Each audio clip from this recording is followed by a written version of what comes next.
Please میرے ساتھ ایسا ظلم نہ کرو، میں جیتے جی مر جاؤں گی۔ وہ چیخ رہی تھی، چلا رہی تھی، لیکن اب اس کی آواز سننے والا کوئی نہیں تھا۔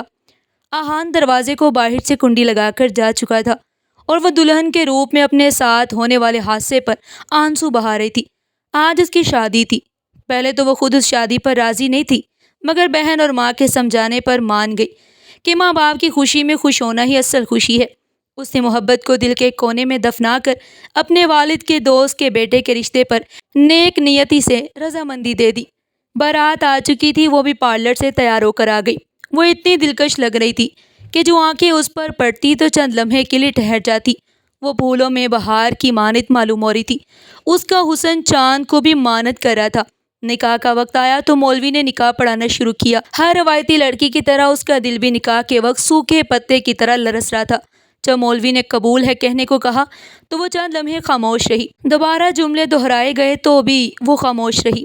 آخر باپ کی شفقت برے ہاتھ کا سہارا ملتے ہی اس نے 3 بار قبول ہے کہا۔ ہر جانب مبارکباد کی صدائیں بلند ہوئی اور گھر والے خوشی سے جھوم اٹھے۔ یہ ان کی ہاں روایت تھی کہ دلہن کو اسٹیج پر نہ بٹھایا جائے۔ سب لڑکیاں دودھ پلائی کی رسم کرنے اسے اکیلا چھوڑ گئی۔ چند ہی لمحے گزرے تھے کہ آہان کو سامنے دیکھ کر اس کی دھڑکن رک سی گئی۔ پرانی محبت کا زخم تازہ ہو گیا، مگر دیکھتے ہی دیکھتے آہان نے اس کی منہ پر سفید رومال رکھا اور وہ بے ہوش ہو گئی۔ ہوش آیا تو خود کو اندھیر کمرے میں پایا۔ وہ ابھی کچھ سمجھ ہی رہی تھی کہ آہان آیا اور سرد لہجے میں بولا، آج میری بہن کو سکون ملے گا۔ یہ سنتے ہی وہ ساکت رہ گئی۔ کیا صرف بدلے کے لیے اس کے ہاتھوں کٹ پتلی بنی رہی؟ وہ رو کر التجا کرنے لگی کہ اس کے والد کی عزت برباد ہو جائے گی، اسے جانے دے، مگر آہان نے ایک زوردار تھپڑ مار کر کمرے سے نکل گیا۔ رات بھر وہ پتھر بنی رہی۔ صبح ہوتے ہی آہان نے اسے گاڑی میں بٹھایا۔ وہ کسی روبوٹ کی طرح چپ چاپ بیٹھی رہی۔ اس کی عزت، اعتبار اور خواب سب چکنا چور ہو گئے۔ دل کا ہر جذبہ جیسے ختم ہو چکا تھا۔ گاڑی ایک جدید مگر خاموش 2 منزلہ گھر کے سامنے رکی۔ یہی اس کے والد کے دوست اور اب اس کے شوہر کا گھر تھا۔ آہان نے دروازہ کھولا اور جھٹکے سے اسے اتارا۔ ایک نفرت بھری نظر ڈال کر طنزیہ مسکراہٹ کے ساتھ وہ گاڑی بھگا لے گیا۔ وہ سڑک پر اکیلی کھڑی سوچ رہی تھی کہ اب اندر جا کر کیا ہوگا۔ ہمت کر کے بیل بجائی۔ اندر سے مانوس آواز آئی، کون ہے؟ یہ صدف آنٹی تھی جو برسوں سے اس سے محبت رکھتی تھی۔ کچھ لمحوں بعد دروازہ کھلا تو وہ حیران رہ گئی۔ اسی وقت زید جو باہر جانے والا تھا سامنے آ کر رک گیا۔ اس نے سپاٹ لہجے میں کہا، امی اسے گھر میں قدم نہ رکھنے دینا۔ آنٹی نے نرمی سے کہا، بیٹا پہلے سے صفائی تو دینے دو، شاید کوئی حادثہ ہوا ہو۔ مگر زید غصے میں بولا، اگر آپ نے اسے گھر میں داخل کیا تو میں یہ گھر چھوڑ دوں گا۔ نکاح کے چند گھنٹوں بعد میری عزت کا جنازہ نکل گیا۔ میں کیوں پوچھوں کہ یہ ساری رات کہاں رہی؟ پچھلی رات کی اذیت نے اس کے آنسو بھی خشک کر دیے۔ وہ سپاٹ چہرے کے ساتھ بس خالی دیواروں کو گھورتی رہی۔ زید کی آواز پھر گونجی، یہاں سے جاؤ گی یا دھکا دینا پڑے گا؟ مزید رسوائی سے پہلے وہ خود ہی لہنگا سنبھال کر وہاں سے پلٹ گئی۔ گھر پیدل آدھے گھنٹے کے فاصلے پر تھا، مگر دل کے سفر کی تکن کہیں زیادہ تھی۔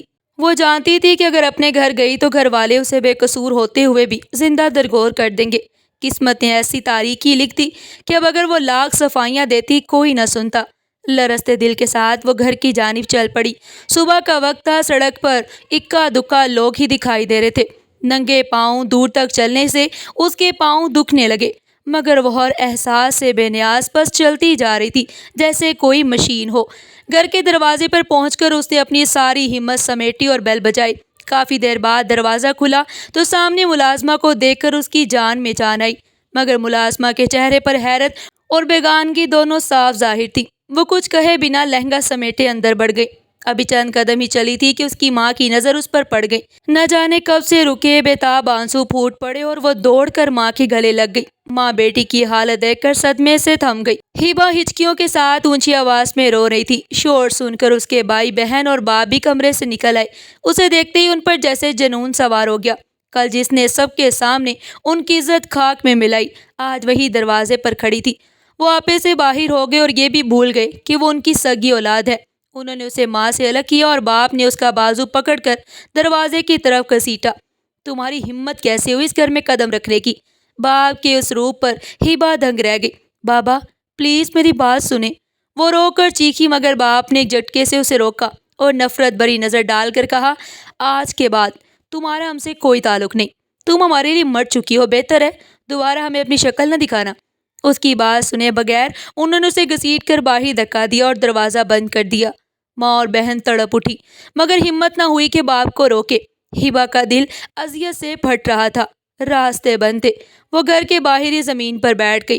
اتنے میں قدموں کی آہٹ پر اس نے سر اٹھایا تو اپنی عزیز دوست رابعہ کو سامنے پایا، جو بڑے دکھ سے اسے دیکھ رہی تھی۔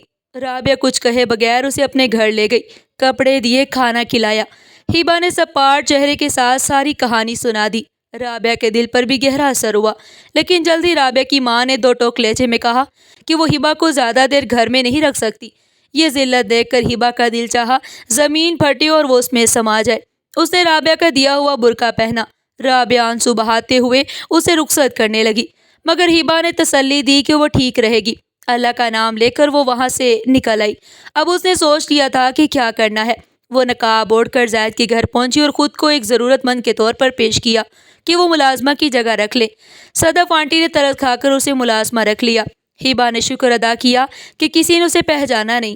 اس نے شرط رکھی کہ وہ ہمیشہ نقاب میں رہے گی اور صدف آنٹی کو اس پر کوئی اعتراض نہیں ہوا۔ ایسے وہ نقاب میں رہتے ہوئے گھر کے سارے کام کرنے لگی۔ صدف آنٹی نے اسے ایک الگ کمرہ دیا۔ اس نے کبھی نہیں بتایا کہ وہ شادی شدہ ہے اور نہ ہی کسی نے پوچھا، کیونکہ وہ زیادہ میل جول نہیں رکھتی تھی، اس لیے نہ زید اور نہ اس کی ماں نے پہچانا۔ ایک مہینہ گزر گیا، پھر اچانک اس کی طبیعت خراب رہنے لگی۔ وہ کمزور اور تھکی تھکی سی رہتی۔ ڈاکٹر کے پاس گئی تو یہ جان کر اس کے قدموں تلے سے زمین نکل گئی کہ وہ امید سے تھی۔ اسے لگا کہ زندگی ختم ہو گئی۔ دل چاہا کہ احان اس کے سامنے ہو تو وہ اس کا خون کر دے کہ اس نے اس کی پوری زندگی برباد کر دی۔ کافی دن وہ اسی تکلیف میں مبتلا رہی، پھر اس نے معاملہ اللہ کے سپرد کر دیا۔ جب بھی وہ بچے کے بارے میں سوچتی تو جینے کی ہلکی سی امید جاگ اٹھتی۔ وہ طے کر چکی تھی کہ اسے لے کر بہت دور چلی جائے گی، جہاں کسی کو اس کی حقیقت معلوم نہ ہو۔ کم از کم اب اس کے پاس ایک سہارا ہوگا۔ 3-4 مہینے اسی طرح گزر گئے۔ صدف آنٹی کی طبیعت بگڑ گئی تو وہ زیادہ وقت کمرے میں رہنے لگی اور زید سے اس کا سامنا بہت کم ہوتا۔ جب تک وہ شام کو آتا، ہبا سارا کام ختم کر کے کمرے میں چلی جاتی۔ گرمیوں کی ایک دوپہر وہ سارے کام نپٹا کر کمرے میں آئی، نقاب اتار کر پسینے میں شرابور بیٹھی اور دروازے کو لاک کرنا بھول گئی۔ عادت کے مطابق اس نے لائٹ جلائی اور سو گئی۔ اچانک دروازہ کھلا۔ زید اپنی ماں کی طبیعت کے بارے میں بتانے آیا تھا۔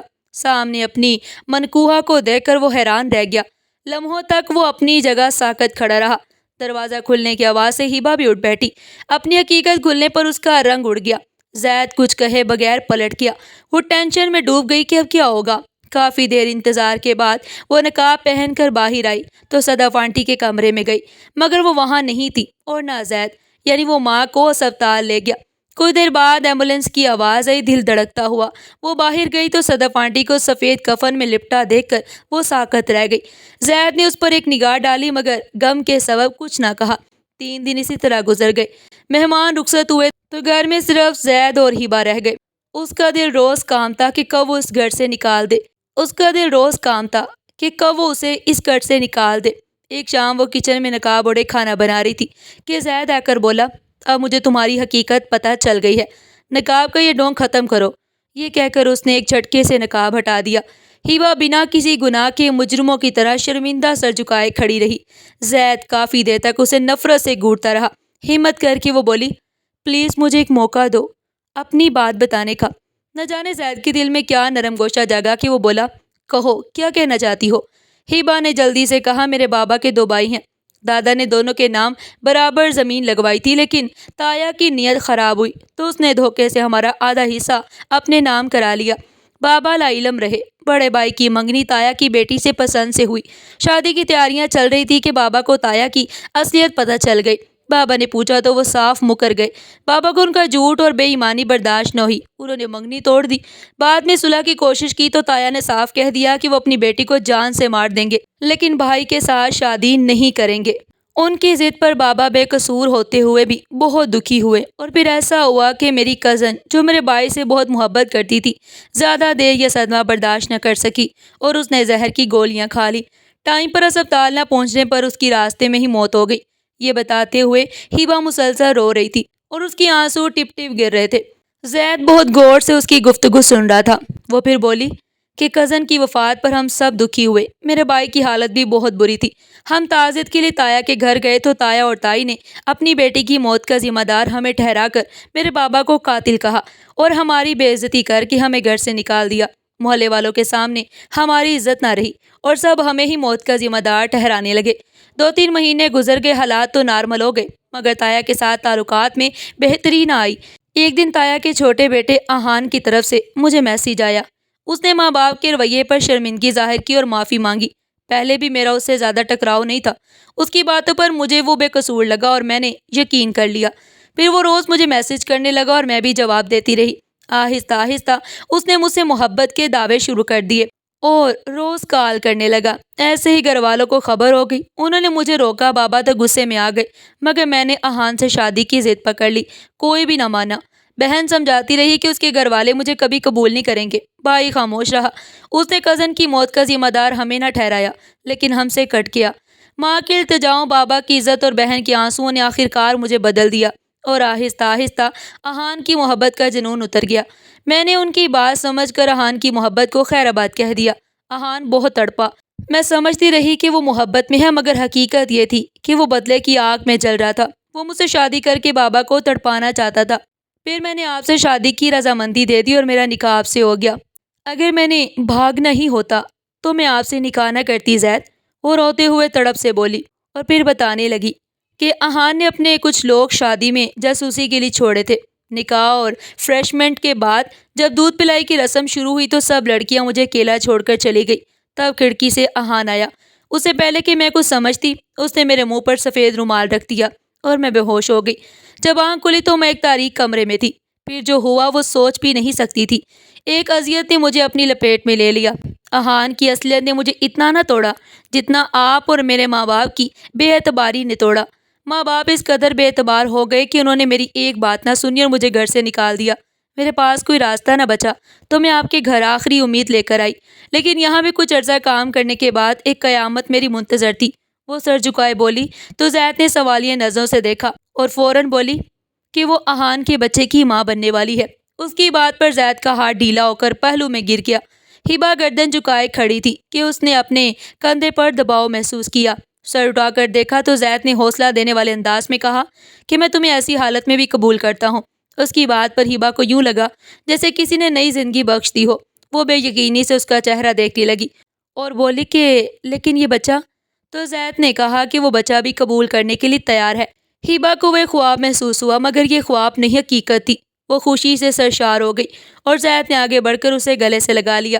ناظرین، اس کہانی سے حاصل ہونے والا سب سے اہم اور دلچسپ سبق یہ ہے کہ زندگی کے ہر موڑ پر انسان کو سچائی، صبر، ہمت اور برداشت کے ساتھ جینا چاہیے، کیونکہ حالات کتنے ہی مشکل اور ناانصافی پر مبنی کیوں نہ ہوں، وقت کے ساتھ ساتھ سچائی سامنے آ ہی جاتی ہے اور اللہ کی قدرت انسان کو وہاں سے سہارا دیتی ہے جہاں سے وہ کبھی امید بھی نہیں کرتا۔ ہبا کی زندگی اس بات کی بہترین مثال ہے کہ اگرچہ وہ بے قصور تھی، مگر حالات اور دوسروں کی خود غرضیوں نے اسے بار بار آزمائشوں میں ڈالا۔ کبھی اسے تایا کے ظلم کا سامنا کرنا پڑا، کبھی معاشرتی طعنوں کا، کبھی ماں باپ کی بے اعتباری اور بے یقینی نے اسے توڑنے کی کوشش کی، تو کبھی آہان جیسے خود غرض انسان کی دھوکے بازی نے اس کا جینا محال کر دیا۔ لیکن اس سب کے باوجود ہبا نے ہمت نہ ہاری۔ بھاگنے یا غلط راستہ اپنانے کی بجائے اپنی عزت اور وقار کے ساتھ کھڑی رہی اور حالات کا سامنا کرتی رہی۔ یہ کہانی ہمیں یہ بھی سبق سکھاتی ہے کہ معاشرہ اکثر ظاہری حالات دیکھ کر فیصلہ کرتا ہے اور اصل حقیقت جانے بغیر الزام تراشی کرتا ہے، مگر اصل انسان وہی ہے جو اپنے ضمیر اور ایمان کو قائم رکھے۔ زید کی مثال یہ سبق دیتی ہے کہ اگر انسان دل بڑا کرے، برداشت اور سمجھداری کا مظاہرہ کرے تو نہ صرف ایک ٹوٹی ہوئی زندگی کو سہارا ملتا ہے، بلکہ وہ خود بھی سکون اور خوشی حاصل کرتا ہے، کیونکہ دوسروں کو معاف کرنا اور ان کا درد بانٹنا دراصل اپنی روح کو سکون دینے کے مترادف ہے۔ کہانی یہ پیغام بھی دیتی ہے کہ والدین کو اپنی اولاد پر اندھا یقین اور اعتبار رکھنا چاہیے، کیونکہ جب اپنے ہی یقین سے ہاتھ کھینچ لیں تو انسان اندر سے ٹوٹ جاتا ہے، لیکن جب کوئی ساتھ دینے والا ہو، چاہے وہ ایک ہی شخص کیوں نہ ہو، تو وہ زندگی کی سب سے بڑی طاقت بن جاتا ہے۔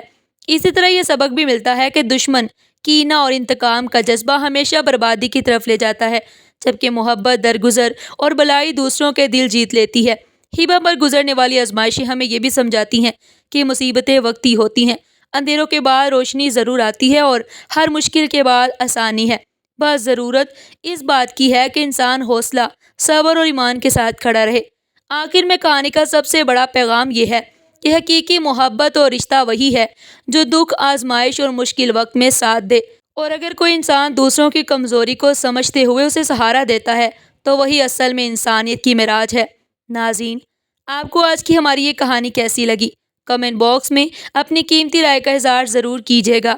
اگر ویڈیو پسند آئی ہو تو ویڈیو کو دل سے لائک کریں، دوسروں کے ساتھ شیئر ضرور کریں، اور مزید اس طرح کی سبق آموز کہانیاں اور واقعات سننے کے لیے ہمارے چینل کو ضرور سبسکرائب کریں، اور ہمارے چینل پر پوڈ کاسٹ سیریز بھی موجود ہے، اس کو بھی وزٹ کریں۔ پھر ملتے ہیں ایک نئی ویڈیو کے ساتھ، تب تک کے لیے اللہ حافظ۔